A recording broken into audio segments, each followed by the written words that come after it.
Welcome to my channel housewife Sandhya. নমস্কার বন্ধুরা, আশা করি আপনারা সবাই ভালো আছেন। আজকে আমি সন্ধ্যা, আজকে আমি এখানে নিয়ে এসেছি একটি রেসিপির ভিডিও।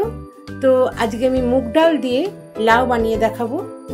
যারা আমার ভিডিওটি দেখছেন তাদেরকে আমার অনেক ভালোবাসা। মুগ ডাল দিয়ে লাউ বানানোর জন্য আমি এখানে একটি লাউ নিয়ে নিয়েছি, এর হাফটাই নেব। আর মুগ ডাল নিয়েছি এখানে ছোট এক বাটি, আর নিয়েছি আমি এখানে কাঁচা লঙ্কা, তেল, আর এখানে ফোড়নের জন্য তেজপাতা, পাঁচফোড়ন, শুকনো লঙ্কা। এখানে আদা নিয়েছি, হলুদ নিয়েছি, আর এখানে নিয়ে নিয়েছি সর্ষে। আমি এগুলোকে বেটে নেব।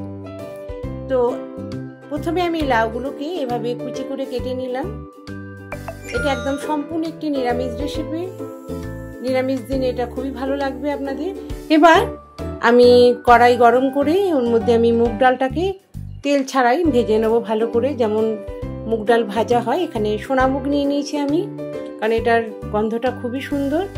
তো এটাকে ভালো করে আমি ভেজে নিচ্ছি। বন্ধুরা, আমি ডালটা ভেজে নিচ্ছি। যারা আজকে দেখা শুরু করেছেন অবশ্যই প্রথমে একটা লাইক দিয়ে নেবেন, কারণ অনেকে লাইক দিতে ভুলে যান। তো আপনাদের এই লাইকটা আমাকে অনেকটা উৎসাহিত করে আমার নতুন নতুন কোনো ভিডিও বানানোর জন্য। আর যারা প্রথম আজকে আমার এই ভিডিওটি দেখছেন তাদের কাছে অনুরোধ, অবশ্যই একটি লাইক, একটি কমেন্ট করে দেবেন, আর ভালো লাগলে সাবস্ক্রাইব করবেন, আর পাশে থাকা বেল আইকনটি প্রেস করে দেবেন, যাতে আমি যখন আবার কোনো নতুন ভিডিও ছাড়ব তখন সবার প্রথম আপনাদের কাছে পৌঁছে যাবে। তো মুগ ডালটাকে আমি বেশ লাল করেই ভেজে নিচ্ছি, যাতে এই যে মুগ ডালের যে স্মেলটা, খুব সুন্দর গন্ধটা চলে আসে। আর হ্যাঁ, আপনারা অবশ্যই শেয়ার করতে ভুলবেন না বন্ধু বান্ধব সব প্রত্যেকের কাছে। কথা বলতে বলতে মুগ ডালটা ভাজা হয়ে গেল। এবার আমি কড়াইয়ে তেল গরম করে তার মধ্যে ফোড়নের জন্য যে পাঁচফোড়ন, শুকনো লঙ্কা, তেজপাতা রেখেছিলাম সেটা দিয়ে দিলাম এর মধ্যে।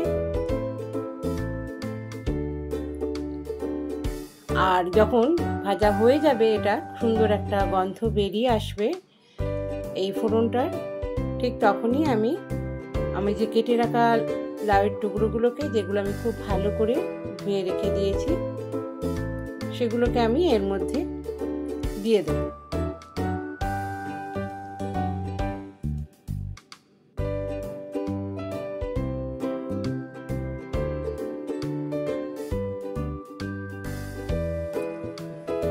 লাউগুলো দেওয়ার পর লাউ টুকরোগুলোকে ভালো করে আমি একটু নেড়ে নেবো প্রথমে। আর যাতে এর মধ্যে থেকে লাউয়ের জলটা বেরিয়ে আসে, মানে যে জলটা দিয়ে লাউটা সিদ্ধ হবে, তার জন্য আমি এর মধ্যে পরিমাণ মতো নুন দিয়ে নেব, এবং নুনটাকে ভালো করে এর মধ্যে মিক্সড করে দেব। আর লাউয়ের জল যখন বেরিয়ে আসবে, সেই জলে যদি সিদ্ধ হয় তাহলে এই লাউটা খুব ভালো টেস্টফুল হয়। আর যদি এটাকে জল দিয়ে সিদ্ধ করা হয় তো সেই স্বাদটা লাউয়ের থেকে আসে না। এবার সুন্দর করে মিক্সড করে নিয়েছি আমি এর মধ্যে। এবার আমি এর মধ্যে হলুদও দিয়ে দেব, যাতে কালারটাও চলে আসে। তো হলুদটা দিয়েও আমি খুব ভালো করে লাউটাকে মিক্সড করে দিচ্ছি। নুন হলুদ ভালো করে মিক্সড করে দেব, যাতে ভালো করে এটা জলটা বেরিয়ে আসে এটা থেকে, আর সেই জলে লাউটা সিদ্ধ করে নিতে পারি। লাউ আমরা অনেক রকম ভাবেই খেয়েছি, ধরুন বড়ি দিয়েও লাউ খেয়েছি, মাছ দিয়েও লাউ খেয়েছি। এটা মুগ ডাল দিয়ে লাউ, মুগ ডালটা ভেজে লাউ। আবার ডালটাকেও করা যায় লাউ দিয়ে, সেটা বড় বড় করে টুকরো কেটে করা হয়। আর এটা লাউটাকে মুগ ডাল দিয়ে করছি, তো একটু অন্যরকম হবে। এবার আমি সর্ষে, আদা আর একটা কাঁচা লঙ্কা আমি এটাকে বেটে নেব। তা আমি এর মধ্যে কোনো রকম নুন দিয়ে বাটলাম না, নর্মালি বাটছি, কারণ আর নুনটা বোঝা যাবে না। আর আমার হাতে কোনোদিন এখানে তিতো হয়নি সর্ষে বাটলে এখনো পর্যন্ত। আমি এভাবেই সর্ষেটাকে বেটে নিই, একদম মিহি করে বেটে নেব সর্ষেটাকে। তো সামান্য পরিমাণে সর্ষে দেব, কারণ লাউটা অনেকটা যখন মজে আসবে তখন একদম নরম হয়ে থাকে, অল্প মশলা দিলেই হয়ে যায়। আপনারা দেখেছেন আমি ঠিক হাফ চামচ এখানে সর্ষে নিয়েছি, তার মধ্যে আদা আর কাঁচা লঙ্কা পেস্ট করে নিয়েছি। এবার ঠিক এটা টোটাল 1 চামচের মতন মশলা হবে, আদা কাঁচা লঙ্কা আর সামান্য সর্ষে মিলিয়ে। তো এই মশলাটাই আমি লাউয়ের মধ্যে দেবো। আর আমি একটু খুব কম তেল আর কম মশলা দিয়েই রান্না করবার চেষ্টা করি, একটু হেলদিভাবেই করি। এবার আমি লাউয়ের ঢাকাটা খুলে ভাজা মুগ ডালগুলো খুব ভালো করে ধুয়ে রেখেছিলাম, সেই ডালগুলোকে আমি লাউয়ের মধ্যে দিয়ে দিলাম। দেখুন লাউয়ে অনেকটা জলও বেরিয়ে গেছে। এবার এর মধ্যে আমি ভাজা মুগ ডালগুলোকে দিয়ে দিলাম। এই জলের মধ্যে মুগ ডালগুলো সুন্দর করে এটা সিদ্ধ হয়ে যাবে, কিন্তু গলবে না। এখানে হচ্ছে মুগ ডালটা সিদ্ধ হয়ে একটা ফাটা ফাটা ভাব হবে, কিন্তু মুগ ডাল গলে যাবে না, ফলে মুগ ডালটা একদম ডালের মতন পাতলা হয়ে যাবে। এখানে গোটা গোটা থাকবে, অথচ সিদ্ধ হবে, ফাটা ফাটা একটা ভাব থাকবে, সুন্দর হবে।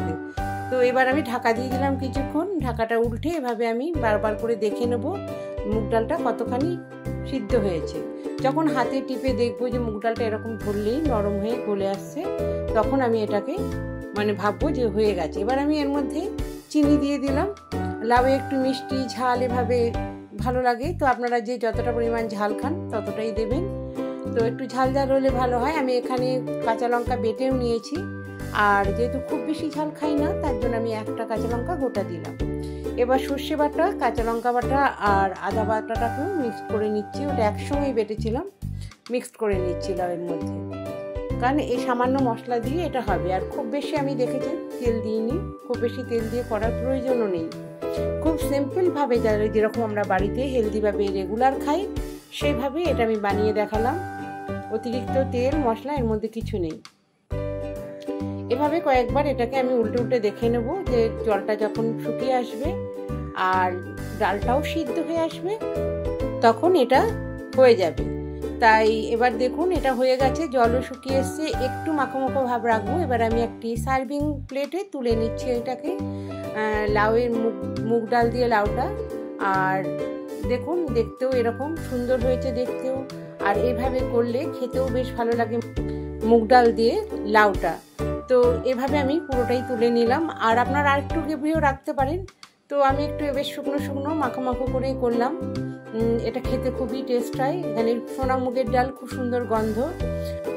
আপনারা এর মধ্যে একটু ঘি বা ধনেপাতা দিতে পারেন, আর যারা খান না তারা দেবেন না। আর যারা যেখান থেকে ভিডিওটা দেখছেন প্রত্যেককে আমার অসংখ্য ধন্যবাদ। খুব ভালো থাকবেন। আজকের মতো এখানেই, আবার আসবো নতুন কোনো ভিডিও নিয়ে আপনাদের সামনে।